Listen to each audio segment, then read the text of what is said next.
वाहिगुरु जी का खालसा वाहिगुरु जी की फतेह। प्यारी साध संगत जी, जीअं त तव्हांखे ख़बर आहे असीं 6 मात्राऊं पढ़ाए चुका आहियूं। अॼु असीं 7वीं ऐं 8वीं जी तरफ़ वधंदासीं। 7वीं मात्रा खे असीं चवंदा आहियूं ला, 8वीं खे दुलावा। ला दुलावा, ला जी निशानी हीअ आहे जेकी सर्किल में तव्हांखे ॾिसण पई अचे, ऐं दुलावा जी डबल ला। अचो मोहारनी सां पढ़णु शुरू कयूं।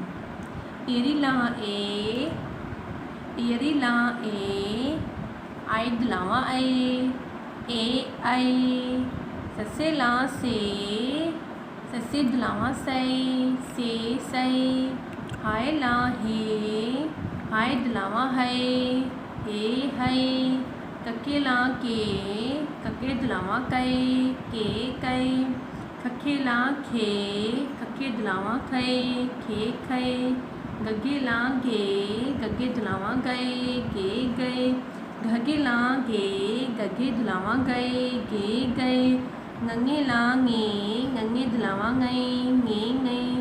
प्यारी साध संगत जी, हिननि जो उच्चारण थींदो आहे ए आई, से सई, हे हई, के कई, खे खई, गे गई, गे गई, ङे ङई।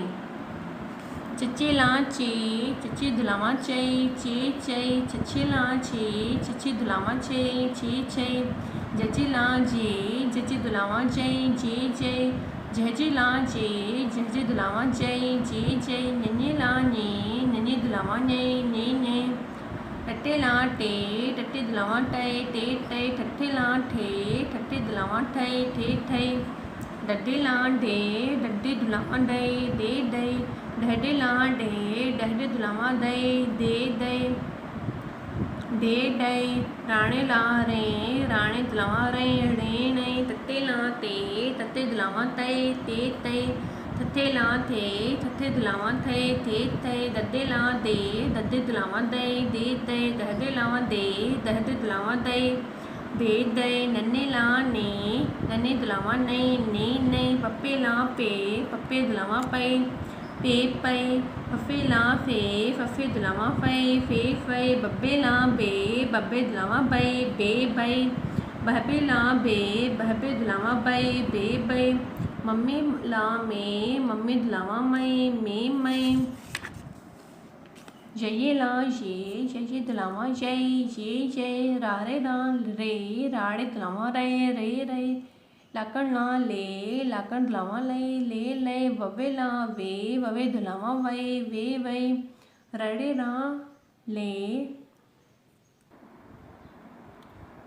रड़े ला रे, रड़े दुलावा रे, लाकड़ ला ले, लाकड़ दुलावा ले, शशे ला शे दुलावा शे, जजे ला जे, जजे दुलावा जे, खखे ला खे, खखे दुलावा के खई, गगे ला गे, गगे दुलावा गए, फफे ला फे, फफे दुलावा फे।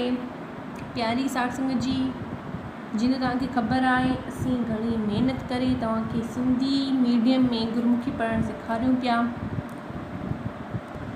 प्यारी साठ संगत जी, असांजी इन चैनल खे लाइक, सब्सक्राइब, शेयर ऐं कमेंट ज़रूरु कजो। अगरि तव्हांखे वीडियो पसंदि आई हुजे त असांखे कमेंट करे ॿुधायो त तव्हांखे वीडियो कीअं लॻी। वाहिगुरु जी का खालसा वाहिगुरु जी